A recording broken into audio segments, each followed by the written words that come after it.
Hello students, मेरा नाम है दीपक और मैं आ गया हूं ऑटोमोबाइल इंजीनियरिंग के एक और वीडियो के साथ, जहां हम एक बहुत ही ज्यादा इंपॉर्टेंट टॉपिक समझने वाले हैं, पावर स्टीयरिंग। ये क्वेश्चन इतना ज्यादा जरूरी और हमें ये समझना भी जरूरी है क्योंकि हमें एग्जाम में आता ही आता है जब हम ऑटोमोबाइल इंजीनियरिंग की बात करते हैं। वीडियो अच्छा लगे तो वीडियो को लाइक करना, चैनल को सब्सक्राइब करना, एंड तक जरूर देखना। चलिए शुरू करते हैं। अब पावर स्टीयरिंग होता क्या है? तो सिंपल सी चीज है कि आप पहले जो मूवीज वगैरह देखते थे तो उसमें क्या होता था कि जब विलन ट्रक को लेके भागता था, हीरो ट्रक वगैरह को चलाता था, तो वो कैसे ऐसे ऐसे करके ट्रक की स्टीयरिंग को मोड़ता था, इधर उधर मोड़ता था। तो बहुत ज्यादा पावर यहाँ पे लगती थी, बहुत ज्यादा पावर यहाँ पे लगती थी हैंडल को मोड़ने के लिए, स्टीयरिंग को मोड़ने के लिए, गाड़ी को इधर उधर मूव कराने के लिए।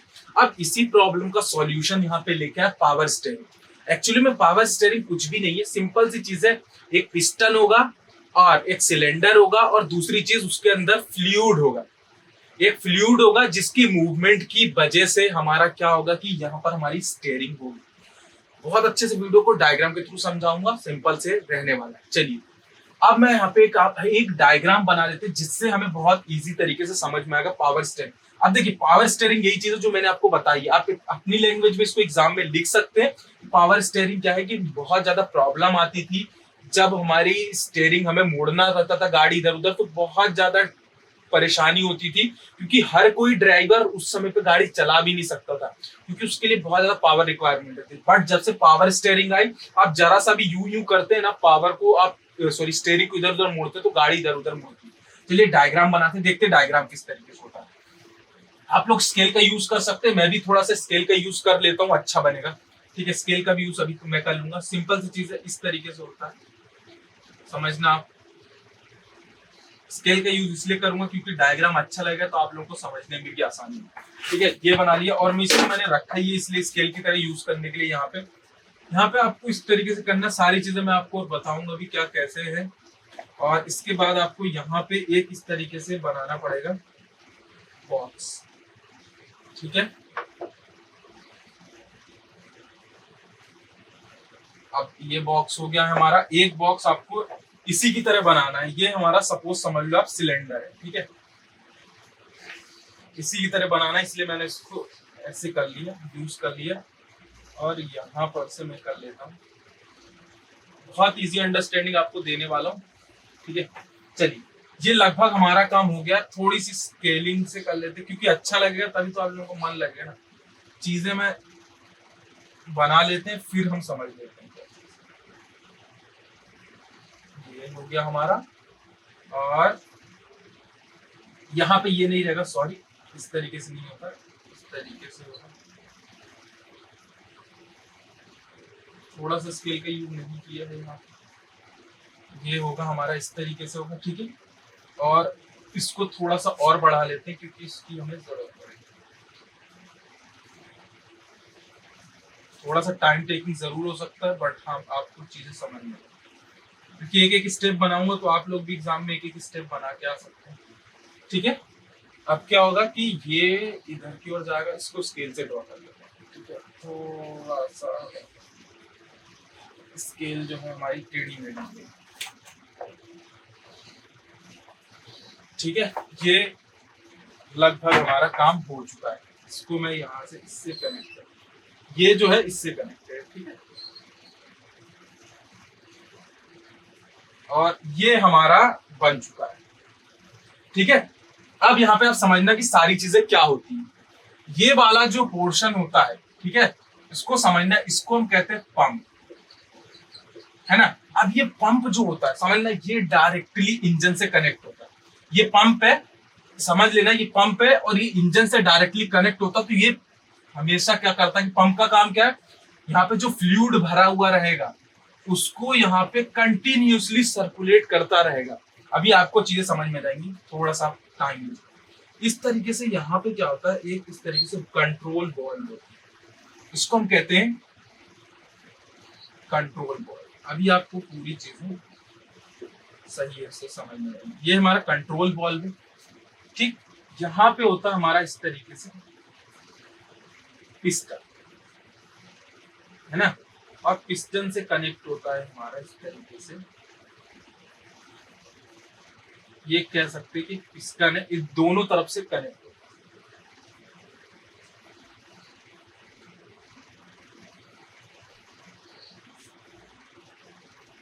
ये वाला पिस्टन है हमारा, और ये कह सकते हैं कि पिस्टन से कनेक्टेड एक रॉड है, ठीक है। अब देखिए काम कैसे करता है, देखना है, समझना। ये मेरा फ्लूइड यहाँ पे भरा हुआ है, यहाँ फ्लूइड हमेशा भरा हुआ रहता है, एक चीज आप ध्यान देना, यहाँ फ्लूइड हमेशा भरा हुआ रहता है, ठीक है, इंजन ऑयल वगैरह, ठीक है, यहाँ हमेशा इस तरीके से भरा हुआ है। अब होता क्या है कि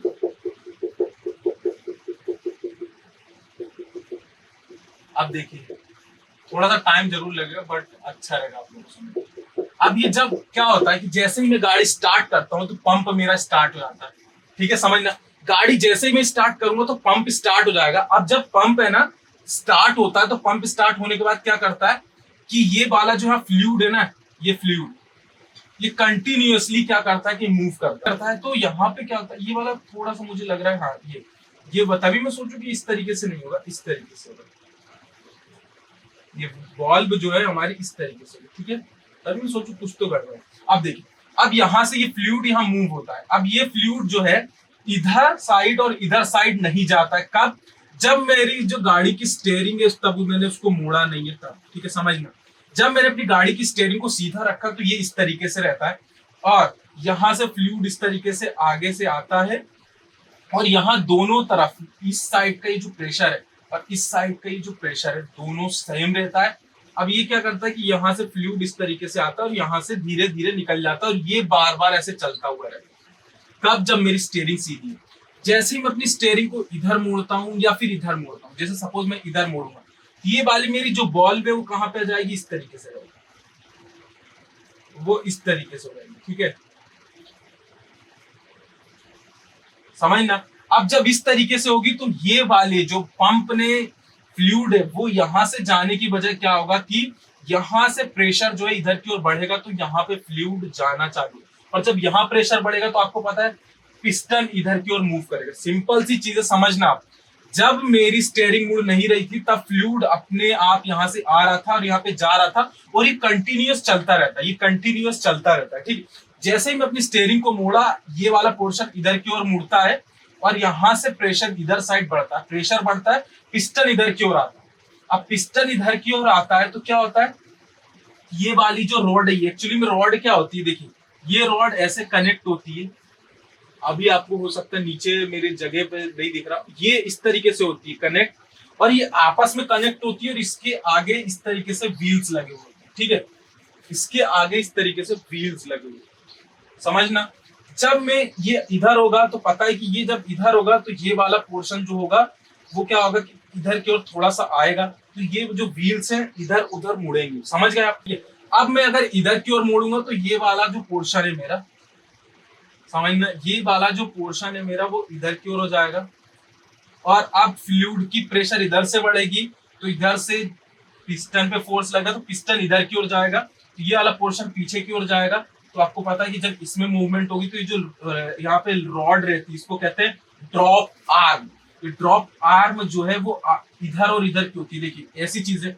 अब वो कभी अपना एंगल इस तरीके से करेगी, कभी एंगल इस तरीके से करेगी, तो इसके अंदर जब मूवमेंट आएगा तो हमारे व्हील्स भी जो है वो मूव करेंगे इधर और उधर। तो कुछ भी चीज नहीं है, पावर स्टीयरिंग का यही और इसी तरीके से वर्क करता है। दूसरी चीज, पावर स्टीयरिंग का ये फायदा है कि अगर ये पूरा सिस्टम फेल हो गया, मतलब खराब भी हो जाएगा ना, तो यहाँ पे ये प्रॉब्लम क्रिएट नहीं होगी फेलियर की। क्यों? क्योंकि ये सिस्टम इस तरीके से लगा हुआ होता है कि अगर ये खराब हो गया तो जो हमारा पहले वाला है, मतलब कि हमारी पावर स्टीयरिंग हट जाएगी, नॉर्मल स्टीयरिंग हो जाएगी, तो उससे भी आप गाड़ी को कंट्रोल कर सकते हो, तो इसके फेलियर से भी हमें उतनी ज्यादा प्रॉब्लम नहीं है।